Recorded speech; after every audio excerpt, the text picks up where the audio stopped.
Bonjour à toutes et à tous, surtout à toutes bien évidemment. Alors, ça fait quoi de causer avec un champion? Bien, tout d'abord merci à Raymond qui m'a demandé ce sujet, qui j'espère va être intéressant. La question qu'il m'avait posée en lien avec une vidéo de tennis, un tennisman professionnel, enfin professeur en tout cas, comment tirer sans forcer? Voilà, éternelle question et à laquelle on peut donner bien des réponses, mais je vais essayer d'apporter ma petite contribution.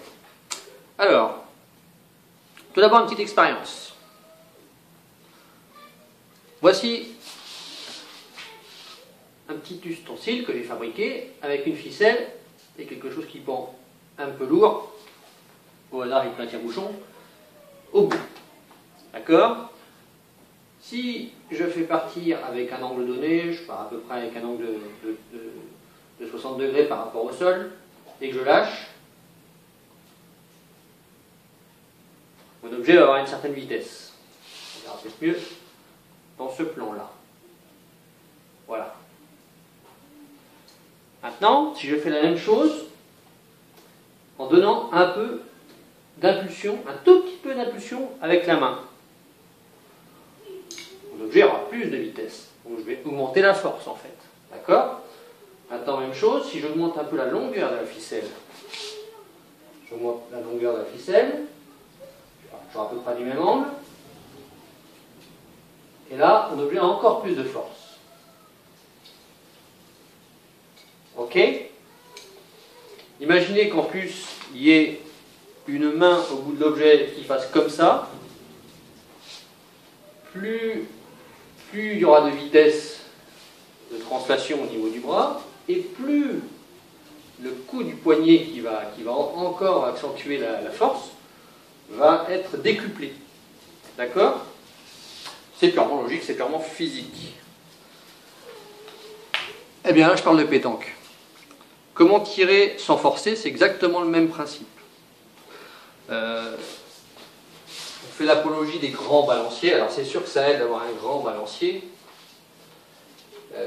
Effectivement, plus le balancier va être important, plus l'élan donné par le bras va être important, et donc plus on aura de force à l'arrivée. Ça, c'est une première chose. Maintenant, on peut augmenter cette force par plusieurs moyens. Tout d'abord, et moi j'insiste là-dessus, une petite flexion des jambes donne de l'impulsion. Et donc, la vitesse donnée au bras va être décuplée en plus par l'impulsion des jambes. Alors on peut tirer très raide, Vincent Demuth par exemple, c'est un excellent tireur, il tire devant Philippe Quintet, il tire très raide, mais on a l'impression quand même qu'il force son tir. Maintenant on peut quand même tirer très raide, tout est une question de sensation. Vincent Demuth est un excellent tireur, hein, pas de problème là-dessus. Mais moi je préfère les tireurs qui donnent un peu de souplesse et qui vont comme ça augmenter leur force au tir. Donc c'est le premier moyen.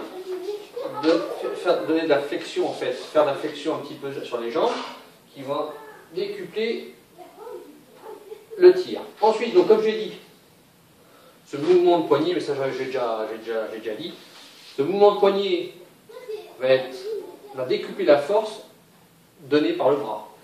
D'accord? Il y a bien deux éléments distincts. Il y a le bras et le poignet en plus à l'arrivée. Ça c'est une chose. Autre possibilité pour gagner en force, c'est de... S'il te plaît, Nino, oust. S'il te plaît, Nino, oust. Pourquoi tu parles tout seul? Parce que je parle à la caméra. C'est bon? Autre moyen pour décupler sa force, c'est d'utiliser le transfert du poids du corps. Alors là, dans ce cas-là, il y aura peut-être mieux décaler un peu les jambes. Moi, je ne le fais pas énormément. Mais donc le droitier mettra le pied droit devant. Et en avançant un petit peu le corps, ça va également décupler la force donnée au bras. Et tous ces éléments qui décuplent la force, les uns combinés aux autres, va vous permettre de tirer sans forcer. Voilà, qu'est-ce que tu en penses, Nino? Bien. Bon, c'est parfait alors. Je te regarde. Je te regarde des yeux. Voilà, je pense que je n'ai rien oublié. Si c'est le cas, je rajouterai un petit commentaire écrit. A plus tard, salut.